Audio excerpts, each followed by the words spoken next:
This is Larry the Barber Man, and today I'm at the CT Barber Expo 2018. I've had the great privilege of being here with J.Starr of Iced Out Barbershop, Las Vegas. Jackie, as you probably know, is Mr. Floyd Mayweather's personal barber, and today I am going to have a catch up with Jackie. I previously interviewed her during my US tour where I was traveling around on a 32-foot RV, and I interviewed Jackie in the back of my RV, and now we're going to do a more professional setting and find out Jackie's story to date. So Jackie, thank you for having me. Thank you. I appreciate being here. Yes. So let's go back, pick up on where we left off last time. I think you could be a huge inspiration to lots of female barbers in a male-dominated industry. Tell me how you overcome any challenges that you may be faced with in these circumstances. Well, I overcame my challenges as being a female barber by being confident, for one, and not letting men intimidate me, believing in my craft, believing in the work I produce. So, to be honest, I never was intimidated, because once I gained my confidence in cutting and knowing that I was producing quality haircuts, that right there spoke for everything or all the challenges that came my way as being a female barber in a male-dominant industry. Because when I started, there was no social media. I started almost 20 years ago, so it was more show and tell. Your haircut speak for itself. So my name was serenading in the Las Vegas streets before Instagram was even known of, or Facebook, or whatever social media was out at the time. So another challenge that you had, you was a single parent mother. During this time you was building up these barbershops. There must be a number of other female barbers that are single parents and they want to become barbers but feel that they can't because they're a mother. Tell me how you was a good mother and you built up these barbershops. Well, first of all, you have structure with anything you do. So although I had a daughter, my daughter was 11 when I moved to Las Vegas, and we didn't know anyone. And it was very challenging because she was a latchkey kid. New city, don't know no one. And Vegas, if anybody know anything about Vegas, Vegas will swallow you up if you're not careful, or if you're not, strong as far as having a solid vision on where you're going and what it is you're doing. So I just kept a tight rope with me and my daughter, a great understanding, and letting her know that I need you to do the things I asked you to do, and just making sure we had a schedule that worked for her and I. So it is difficult being a single parent, and in my case, I had just moved out of town, didn't know anyone, so I had to rely on God and me being the best parent that I could possibly be under the circumstances, because I was gone a lot throughout the day. So what you're saying is you crafted a plan with your daughter. Your daughter stuck to the plan as you did. You basically planned the work and worked the plan, and it worked out successful for the both of you. And Absolutely. You had a happy and healthy relationship despite the fact that you was running your own business, starting your own business. Yes, but there were turbulence along the way because, again, my daughter was 11. She had to go through adolescence. She had to go through certain challenges that she had to face also herself. Being a teenager, becoming more independent, going out, having more privilege. So we overcame some challenges that came our way, but we stuck to the main root of the situation, and that's mother-daughter, understanding, moving forward, the vision and the plan, because I always had a plan for her and I always had a plan for myself. So again, sometimes life happens, and when things happen, it's out of your control. You only can control you. Although I'm her mother, she have to make decisions for herself. And she didn't always make the best decision. And again, being her mother, I had to come and be the janitor and clean up. Okay, and it worked out. You was victorious. Yes. So one other, apart from the relationship, having a healthy relationship with your daughter, you've managed to maintain a very healthy relationship with one of the top sports athletes in the world, Floyd Mayweather. Tell me how you've managed to do this on a general level and also as a female barber Well, in a male-dominated sport and industry. You're two.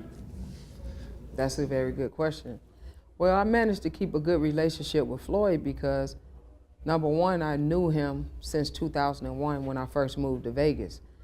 And number two, I respect him and he respects me. And that goes a long ways. With any relationship, respect has to be one of the, if not the priority of the relationship. You have to have that respect. So I respect him and I respect what he do and I understand. See, you have to understand something before you can get it. And I understand he is the number one or high profile athlete on the planet, and a lot comes with that. So I have to make sure my mind is together. I have to make sure I'm focused on what it is he need. And once I do that, my life falls in place right after that. So I maintain the relationship with Floyd by being respectful, by understanding him, and being a friend too.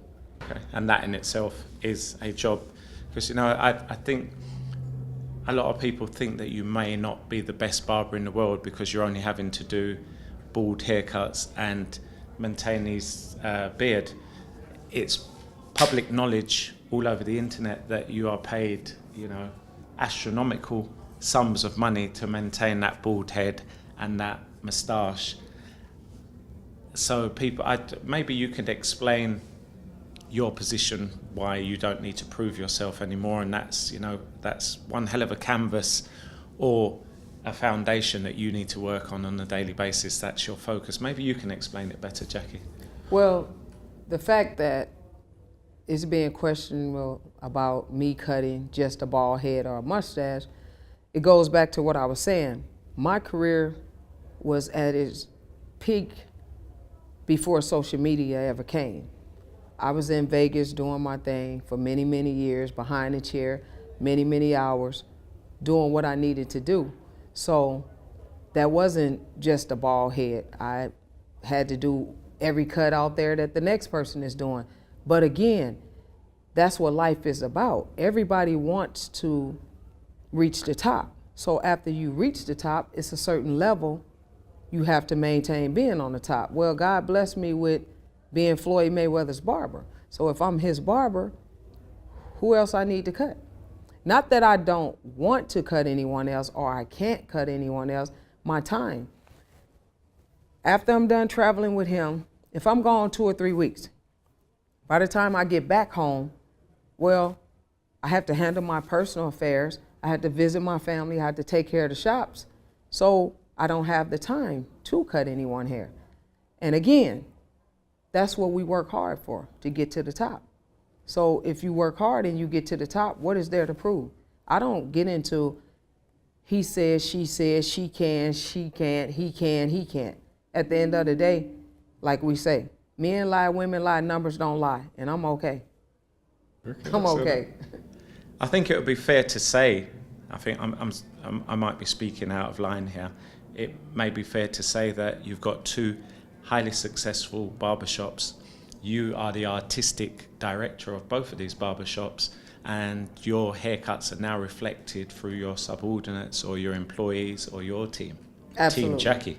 Absolutely. Iced Out, Team Iced Out, I guess it's called. Absolutely, and that's what I am doing, building a team, and I do have barbers that's in place that can produce any haircut that's needed. So if I'm out of town or I'm traveling and I can't get to the person that may want me to cut their hair, at the end of the day, long as you walked away with a successful haircut and it's up under Iced Out banner, what difference does it make if I cut it or not?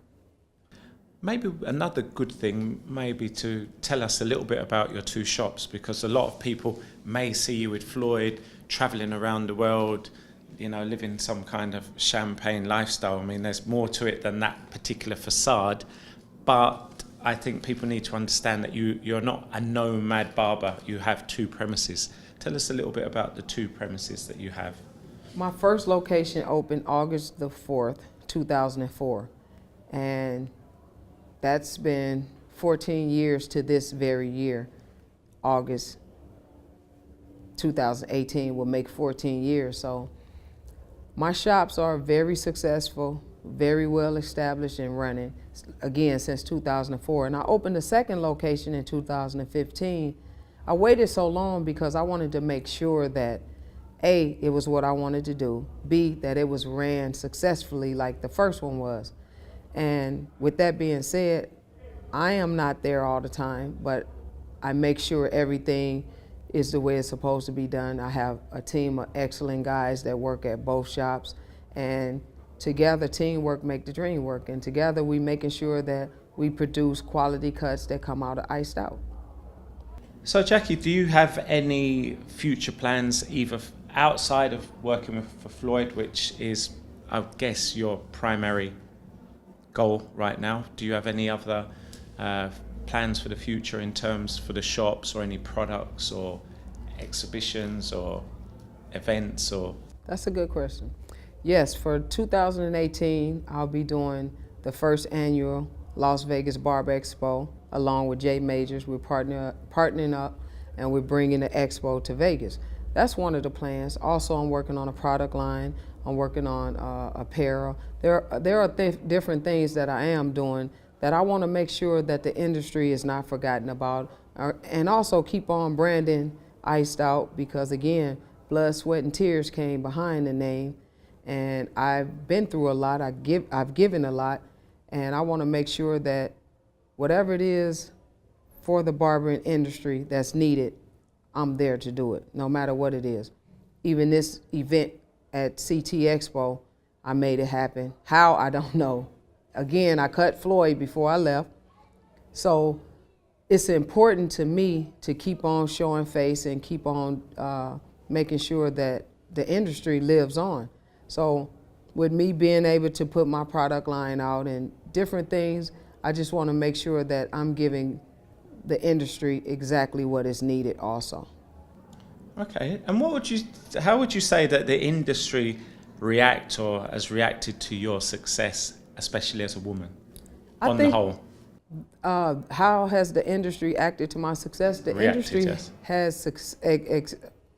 industry has accepted me well.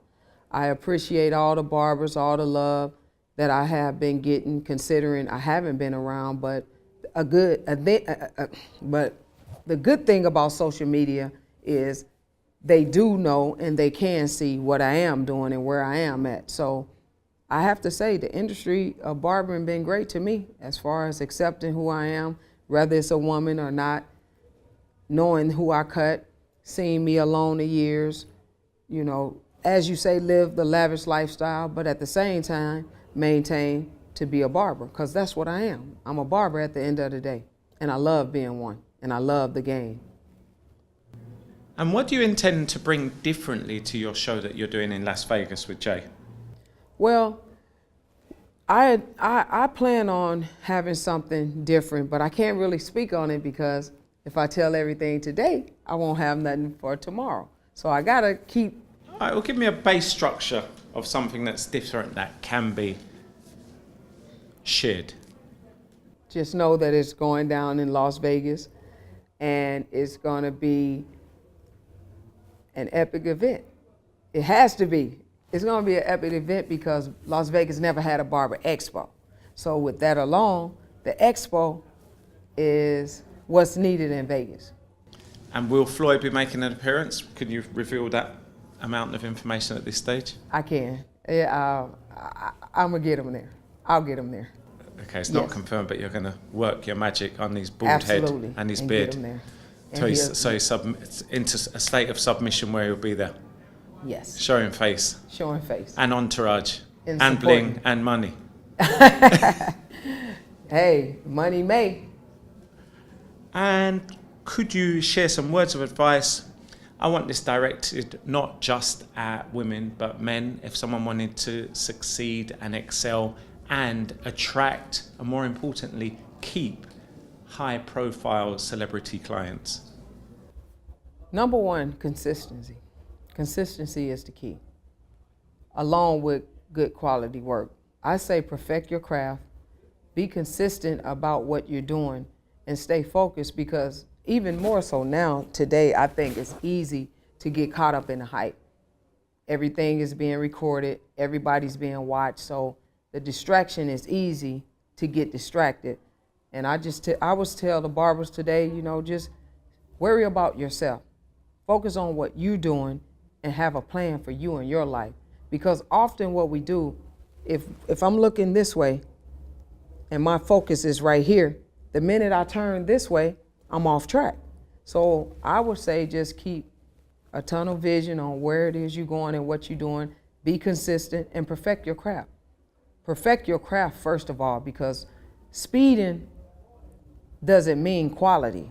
So you want to put out quality work at a decent amount of time.